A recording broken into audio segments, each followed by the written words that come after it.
Today on Who is That Saint? We meet a woman who lived through betrayal, abuse, loss, and rejection, and still became a saint. If you've ever prayed for a miracle that seemed impossible, if you've ever begged God to make something good out of a hopeless mess, you're not alone. Saint Rita of Cascia is the patron saint of the impossible. But her life wasn't just miraculous. It was devastating, raw, and absolutely soaked in grace. Rita was born in 1381 in the small village of Roccaporina, near Cascia in central Italy. Her parents were older when she was born, humble, hard-working peasants known for their faith and peacemaking. From a young age, Rita was drawn to God. She prayed constantly. She wanted to become a nun. And most of all, she wanted to belong entirely to Christ. But that dream was crushed early. When she was just 12 years old, Rita's parents arranged her marriage to a man named Paolo Mancini, a violent, cruel, and emotionally unstable man from a powerful family. He begged them not to do it. But in that time girls had no say. And obedience was expected. So Rita obeyed. And for the next 18 years she lived in a private hell.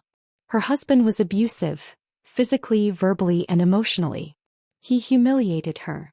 He had enemies in town and dragged Rita into every feud. But she stayed. Not passively. Not with resentment. She prayed, suffered silently, and tried to bring peace into the chaos. Together they had 2 sons. And Rita's greatest fear was that they would grow up to be like their father.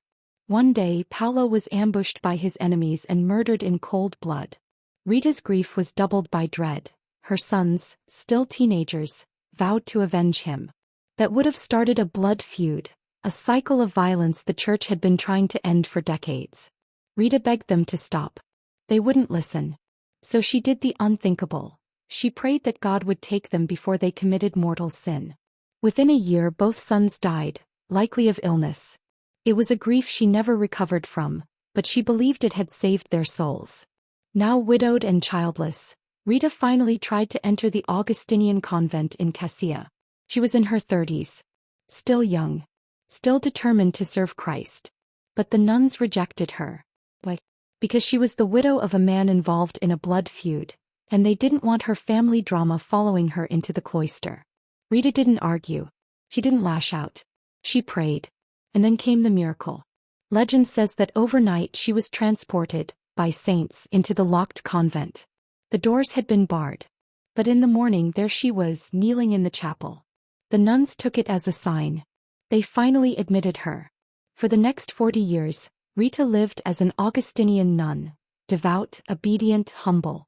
She performed the hardest chores, fasted constantly, slept on boards. She prayed for the church, for her community, and for peace in a fractured world. Her life wasn't flashy, but it was supernatural. One day while meditating on the Passion of Christ, she asked to share in his suffering. In that moment, a thorn from a crucifix flew from the crown of Christ and pierced her forehead, leaving a deep wound that never healed. It bled. It festered. It smelled so badly the other sisters had to isolate her. She bore it without complaint, for 15 years. In her old age, Rita became bedridden. Near death, she asked a relative to bring her a rose from her childhood garden, in the dead of winter. They thought she was delirious. But when the relative returned home, there it was, a single blooming rose despite the snow. She brought it to Rita, who smiled, kissed it, and thanked God. Saint Rita died on May 22, 1457, at age 75. At the moment of her death, a light filled her room and her wound healed. The foul odor turned to sweet perfume, and her body was seen to be radiantly beautiful. People immediately began visiting her tomb. Miracles exploded. Her body remains incorrupt to this day, displayed in a glass case in Cascia. She was canonized in 1900 by Pope Leo XIII, and ever since has been known as the Saint of the Impossible, because there was no wound too deep, no grief too heavy, and no dream too broken for her to carry with grace. Saint Rita didn't get a happy ending. She got a holy one. She didn't change the world with words or power. She changed it by suffering well, loving fiercely, and believing anyway. If you feel like your situation is too far gone, if you've been betrayed, abused, or crushed by grief, if you've prayed for years and seen no sign, Saint Rita gets it.